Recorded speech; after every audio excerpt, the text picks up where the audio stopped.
The management classes. आज इस video में हम लोग प्रिंसिपल्स ऑफ टैक्सेशन को डिस्कस करेंगे। पहले तो समझिए प्रिंसिपल्स ऑफ टैक्सेशन क्या है। प्रिंसिपल का सब जगह आपको पता ही है, प्रिंसिपल का मतलब होता है रूल्स रेगुलेशन, किस तरीके से चीजों को सिस्टम बनाया जाए। उसी तरीके से यहाँ टैक्स का सिस्टम बनाया जा रहा है। किस तरह टैक्स का सिस्टम बनाया जाए? देखिए, टैक्स का मतलब है कि आप पैसा ले रहे हैं। सपोज कर लीजिए आप पॉलिसी मेकर हैं, आप पैसा लेंगे किसी से, वो भी वो पैसा लेंगे जो आप वो कभी भी क्लेम नहीं कर सकता, वो नॉन रिडीमेबल मनी होती है। यानी ना वो ये कह सकता कि साहब मेरा तो काम नहीं हो रहा है ये वाला, तो मैं तो पैसा नहीं दूंगा। नहीं, वो लॉ की तरफ से इन्फोर्स्ड होता है कि आपको वो पैसा देना है। तो जाहिर है फिर एक सिस्टम इस तरह का होना चाहिए कि उसमें कन्वीनियंस ही होनी चाहिए, आसानी होनी चाहिए, ताकि लोग इनकरेज भी हों और आसानी से पेमेंट भी कर सकें। सारे स्टेट्स में आप अगर लीजिए, इंडिया के अंदर आप सारे स्टेट्स में लीजिए, तो जो टैक्सेशन सिस्टम है उसमें थोड़ा थोड़ा फर्क होता है, कंट्रीज टू कंट्रीज में होता है, सब जगह होता है। इसीलिए एडम स्मिथ ने जो किताब लिखी थी, आप सबने सुना होगा, द वेल्थ ऑफ नेशन, उसमें उन्होंने कहा कि नहीं, एक हम कोशिश करते हैं कि इस सिस्टम को इसको एक सिस्टमाइज रूल्स बना दें हम, एक जो हमारा पूरा सिस्टम है, एक रैशनल सिस्टम ऑफ टैक्सेशन जो है उसको गवर्न करे वो। तो उन्होंने कहा कि कुछ कैनन्स दिए। कैनन्स बेसिकली हम प्रिंसिपल्स कह रहे हैं, उन्होंने कैनन्स के नाम से दिए, कैनन्स भी वही है। तो उन्होंने कैनन्स के नाम से 4 रूल्स दिए थे। कैनन्स, और उसको हम पहले देखें कौन कौन से हैं।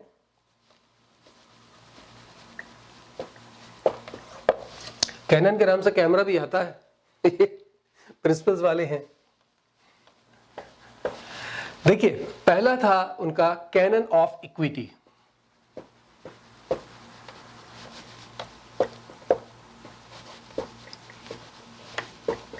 कैनन ऑफ इक्विटी, इसका क्या मतलब है? इकोनॉमिकली जो इनकम के हिसाब से अगर हम पीपल्स को या पब्लिक को देख रहे हैं तो उनमें इक्वालिटी होनी चाहिए। वो किस तरह कर सकते हैं हम टैक्स से? हम इनकम के हिसाब से पेमेंट लें। जिसकी कम इनकम है, रेट ऑफ इंटरेस्ट और टैक्स कम होगा। जिसकी इनकम ज्यादा है, उसका रेट ऑफ टैक्सेशन ज्यादा होगा। जिसकी बहुत थोड़ी है, जाहिर है वो देगा ही नहीं। तो इस तरीके से सिस्टम सब जगह होना चाहिए। इस तरह नहीं कि एक डंडी से सबको हल्का दिया, नहीं, जो कोई इनकम नहीं सब दो, ऐसा नहीं होना चाहिए। सिस्टम इसी तरह का होना चाहिए कि जिनकी बहुत कम इनकम है उनसे न लें, जिनकी बीच में है उनसे उतना ही लें, और जिनकी हायर है उनसे ज्यादा लें, ताकि इससे जो है वो जो हायर्स लोग हैं उनके पास से, जो वो हाईली पेड लोग हैं, उनके पास से पैसा आएगा और गरीबों में चला जाएगा। तो इससे जो डिफरेंस है रिच और पुअर्स के बीच में वो कम होगा। ठीक है। दूसरा होता है canon of certainty.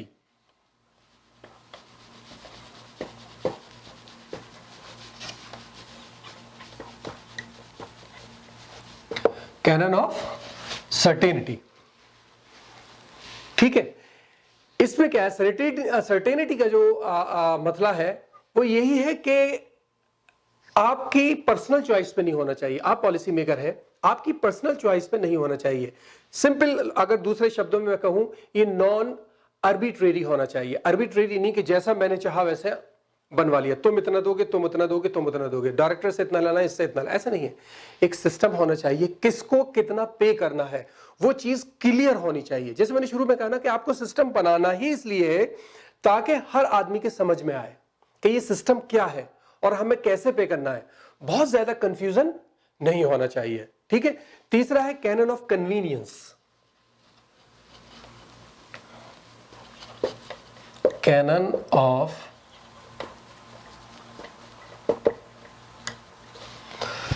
Convenience, payment के हिसाब से कन्वीनियंस होना चाहिए। अगर किसी ने काफी टाइम से जमा नहीं किया और आपने एकदम उसको पकड़ा है और आपने कहा कि पेमेंट करो, तो उसको कन्वीनियंसी के हिसाब से लीजिए। आप इंस्टॉलमेंट में दे दीजिए, उसको टाइम दीजिए, वक्त दीजिए कि वो इतने वक्त में इतना पैसा जमा कर लेगा।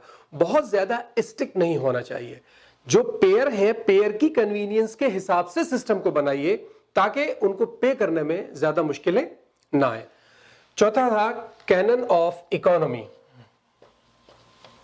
कैनन ऑफ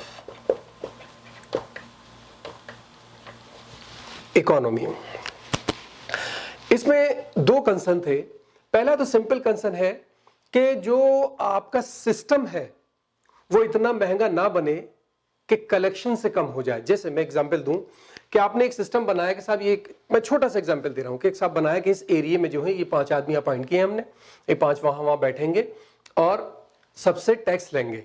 और आपने कहा कि इन 5 के जो पूरा हमने सिस्टम बनाया है, जो कंप्यूटर चाहिए वो चाहिए। एग्जाम्पल ले लीजिए कि हमारे साहब वो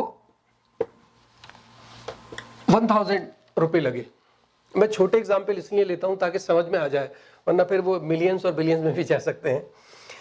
मान लीजिए 1000 रुपए का खर्चा बताया कि 1000 रुपए खर्चा आएगा सारे सिस्टम के अंदर। बोले ठीक है साहब, आप बनाइए। 1000 रुपए खर्च किया, सारे आदमियों को लगा दिया, और साहब वो महीने के एंड में वो टैक्स लेकर आने के लिए, जैसे हम टैक्स कलेक्ट करके लिए आए और वो लाए 700 रुपए के लिए साहब, ये हम टैक्स ले आए हैं।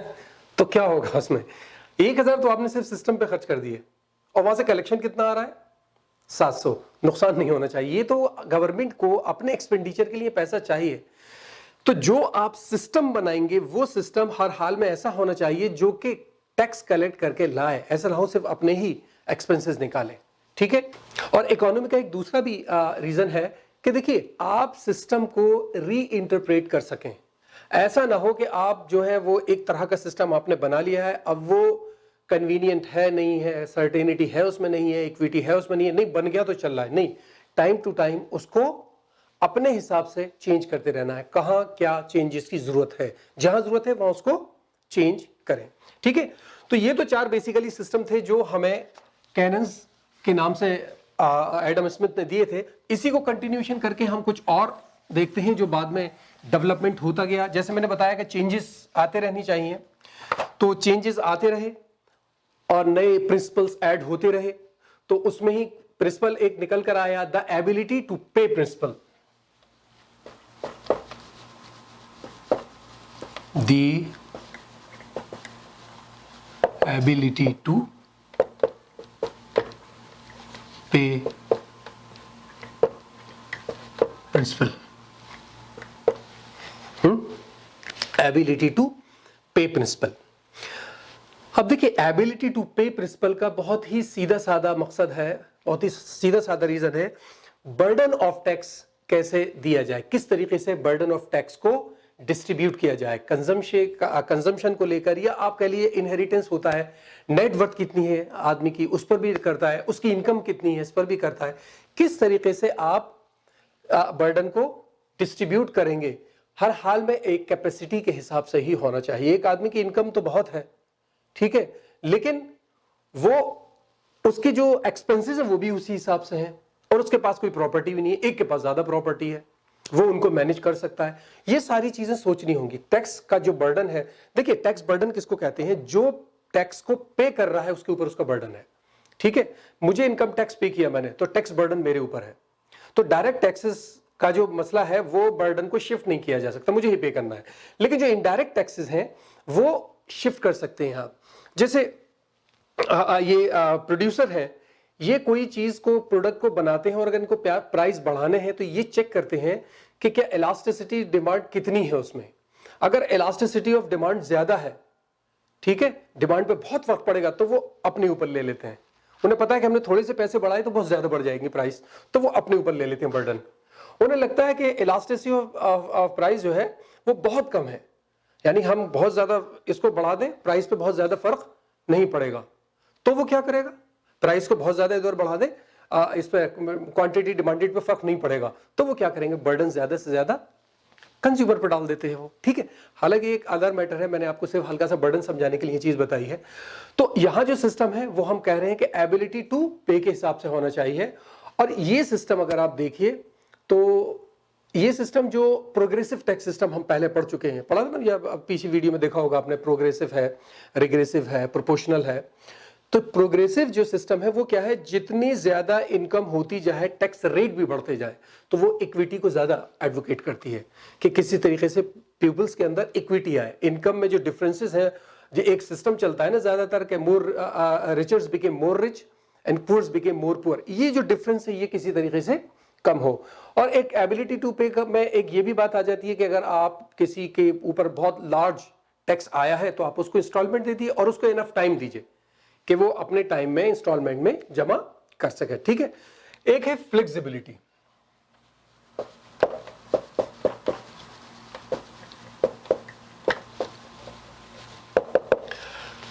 फ्लेक्सिबिलिटी। फ्लेक्सिबिलिटी का क्या मतलब है कि जो आपका सिस्टम है वो आप उसको चेंज कर सकें जरूरत के हिसाब से। फ्लेक्सिबल भी कहते कहीं इसको, सॉरी, फ्लेक्सिबिलिटी भी होता है और फ्लेक्सिबल भी लिखा होगा कहीं पर, इसको उसमें कंफ्यूज ना हो। इस सिस्टम को अगर हमें गवर्नमेंट को लगता है कि इस वक्त इसमें चेंजेस की जरूरत है तो ठीक है, ये बहुत स्टैटिक ना हो। ये पहले भी हम उसके अंदर पीछे वाले में हमने देखा था जहां पर हमने इसको कन्वीनियंस वाला सिस्टम देखा, इकोनॉमी वाला सिस्टम देखा था। अगर गवर्नमेंट को लग रहा है कि मेरे इसको चेंज करने से फर्क पड़ेगा तो गवर्नमेंट को उसको चेंज कर लेना चाहिए, ठीक है। अगला इसमें आ जाता है बेनिफिट प्रिंसिपल।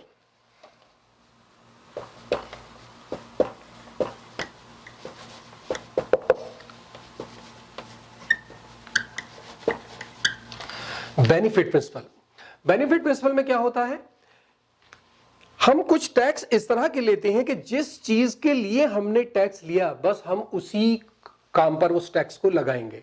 जैसे टूल टैक्स होता है, रोड पर होता है ना टोल टैक्स। टोल टैक्स का क्या मामला है, जो गाड़ी उस रोड से लेकर जाएगा बस वो टैक्स देगा। ये जर्नल टैक्स नहीं है कि इनकम टैक्स हम सबसे ले लें, जिसका यूज हो रहा है वो भी, जो उस चीज सर्विसेज को यूज कर रहा है नहीं कर रहा उनसे भी, ऐसा नहीं है। रोड टैक्स होता है, रोड टैक्स के लिए अब आप जो है वो ज्यादातर गाड़ियों से लेंगे आप टैक्स, क्योंकि गाड़ियां रोड पे चलती हैं।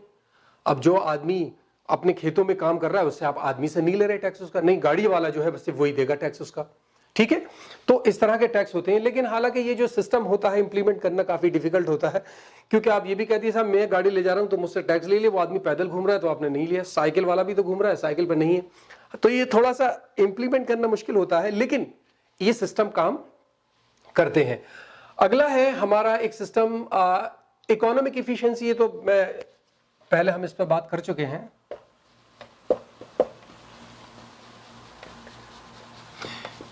इकोनॉमिक इफिशिएंसी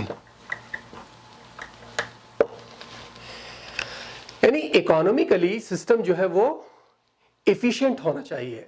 होता यह है कि टैक्स सिस्टम की वजह से लोग कभी कभी इन्वेस्टमेंट नहीं करते हैं, तो अब वो इकोनॉमिक नहीं है, इसका मतलब इकोनॉमी उसके इफिशिएंट, इकोनॉमिकली इफिशिएंट नहीं है। इस तरह का होना चाहिए कि आदमी को अगर कुछ इन्वेस्टमेंट करना है, कंजम्पशन है उसकी, यानी सिस्टम का जो इंटरफेरेंस है मार्केट के अंदर वो लिमिटेड होना चाहिए, और इतना होना चाहिए कि बस सिस्टम पे बहुत ज्यादा असर ना पड़े। ऐसा ना हो कि मैं एक इन्वेस्टमेंट करने जा रहा हूं और मुझे सब अंदाजा हुआ कि मुझे ये काम करने के लिए इतना तो टैक्स देना पड़ेगा, तो मैं पीछे हट जाऊं, ठीक है।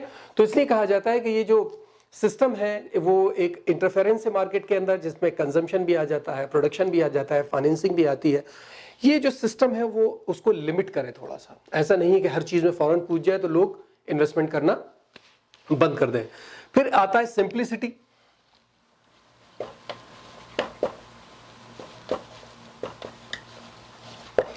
सिंप्लिसिटी तो जिस तरह हमने उसमें कैनन्स में पढ़ा था, कैनन में था ना क्लैरिटी, एक बात हमने पढ़ी थी उसके अंदर कि सिस्टम जो है वो बहुत ज्यादा क्लियर होना चाहिए, सर्टेनिटी होनी चाहिए उसके अंदर।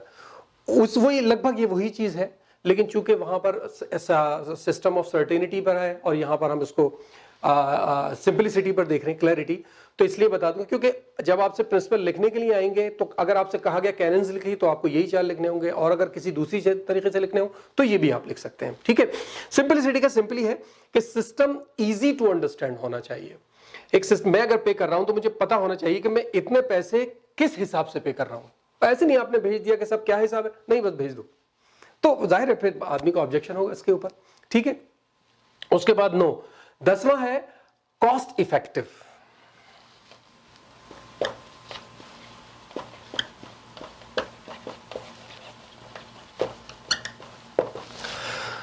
कॉस्ट इफेक्टिव होना चाहिए। कॉस्ट इफेक्टिव का क्या मतलब है, हमने एडम स्मिथ वाले में सी पढ़ा था, उसी के अंदर था ये भी।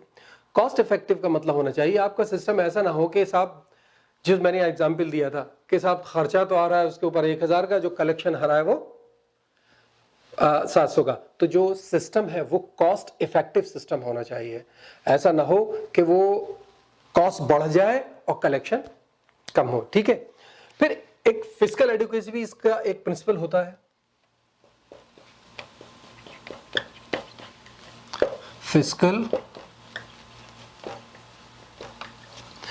फिस्कल एडिक्वेसी का सिंपली मतलब यह है कि गवर्नमेंट के पास अपने एक्सपेंसेस के लिए एनफ फंड होना चाहिए।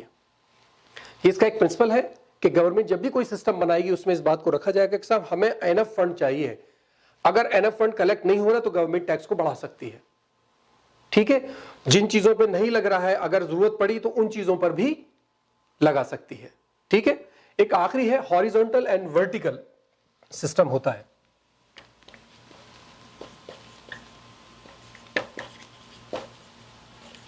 हॉरिजॉन्टल एंड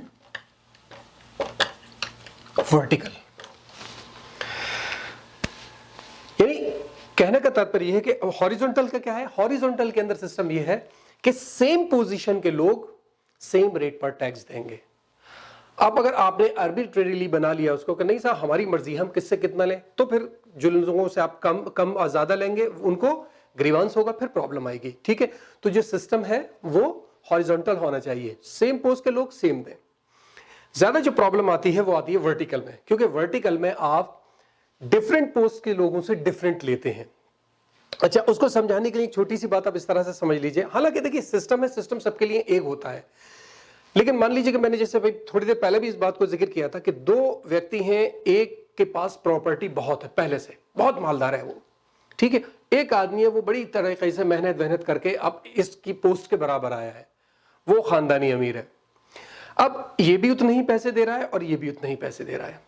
तो यहां अगर आप इस सिस्टम को देखिए तो इस वर्टिकल सिस्टम में थोड़ा सिस्टम अलग है, क्योंकि वहां पर एक आदमी जिसके पास बहुत पैसा है वो भी उतना ही दे रहा है, और जिसको सिर्फ ये तनख्वाही मिल रही है, जिस यही सिर्फ सैलरी मिल रही है, वो भी उतना ही दे रहा है। तो आपको ये हमें इसको लगता है कि ये गड़बड़ है, तो जाहिर फिर गवर्नमेंट उसको करने के लिए वेल्थ टैक्स रखा हुआ है अलग से।